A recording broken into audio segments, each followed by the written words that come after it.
आंदोलन। राजस्थान में इतिहास में आपको याद होगा कि पहले चिपको आंदोलन चला था और फिर से चिपको आंदोलन खड़ा हो चुका है। तो इसके पीछे क्या कारण है, तो आइए बात करते हैं राजस्थान के चिपको आंदोलन की। सिर साटे रुख रहे तो भी सस्तो जान, ये कहावत तो आपने सुनी होगी कि उसे सस्ता समझिए, उसे सिर को सस्ता समझिए जो एक पेड़ को बचाता हो। चाहे अपना सिर कटवा दीजिए लेकिन एक पेड़ जरूर बचाओ। खेजड़ी बचाओ, खेजड़ी बचाओ। साल 1730 में अमृता देवी बिश्नोई के दो शब्द आज 2026 में राजस्थान की फिजाओं में फिर से गूंज रहे हैं।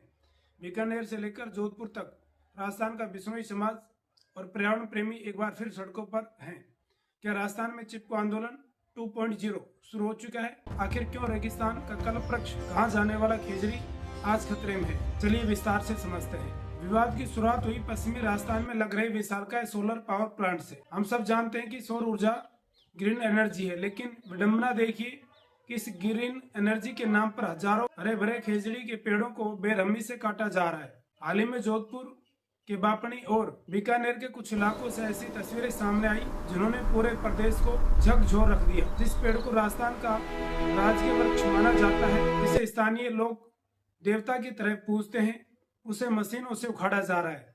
प्रशासन का कहना है कि यह विकास के लिए जरूरी है, लेकिन जनता पूछ रही है कैसा विकास जो हमारी पहचान ही मिटा दे। क्योंकि राजस्थान में पहले बारिश कम होती है, रेत ही रेत है, इसलिए कहीं न कहीं ये समस्या जरूर आएगी कि आने वाले समय में जिस तरह से खेजड़ी के पेड़ों को उखाड़ा जा रहा है वो एक बड़ी समस्या राजस्थान के लिए हो सकती है। आज यानी 8 फरवरी 2026 को बीकानेर में माहौल बेहद तनावपूर्ण और भावुक है।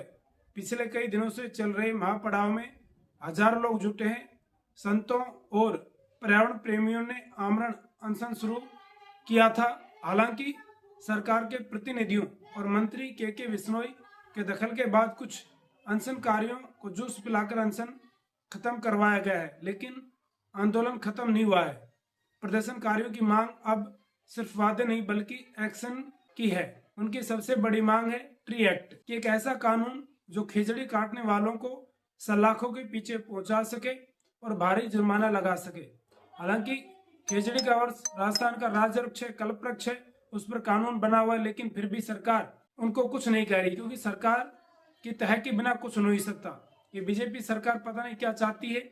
पहले इसी तरह से अरावली को खनन के लिए दे दिया था, आंदोलन करना पड़ा, वो वापस हुआ आंदोलन। अब इसी तरह से खेजड़ी के पेड़ों को भी कटाई हो रही है।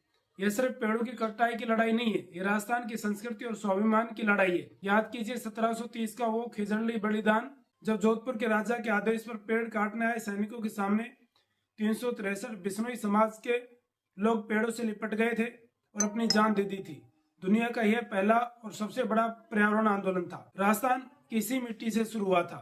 आज वही जज्बा नई पीढ़ी में दिख रहा है। बज्जू से लेकर फलोदी तक स्कूल जाने वाले बच्चे, युवा, बुजुर्ग, घर की महिलाएं तक इस आंदोलन में हिस्सा ले रही हैं, इस आंदोलन में भाग ले रही हैं। तो कहीं न कहीं सरकार को बैकफुट पर आना पड़ेगा।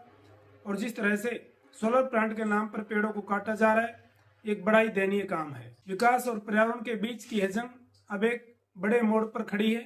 क्या सरकार जनता की भावनाओं को समझते हुए सख्त कानून लाएगी या फिर सोलर प्लांट्स की चकाचौंध में हमारा रेगिस्तान गौरव खो जाएगा? आपकी इस बारे में क्या राय है? क्या सोलर प्लांट्स के लिए पेड़ों की बलि देना सही है? कमेंट सेक्शन में अपनी राय जरूर दें। इस वीडियो को शेयर करें ताकि राजस्थान की आवाज दिल्ली तक पहुंच सके। मेरे चैनल को सब्सक्राइब करें और राजस्थान की इस तरह की सीधी सटीक खबरें लेते रहें। जय राजस्थान, जय हिंद।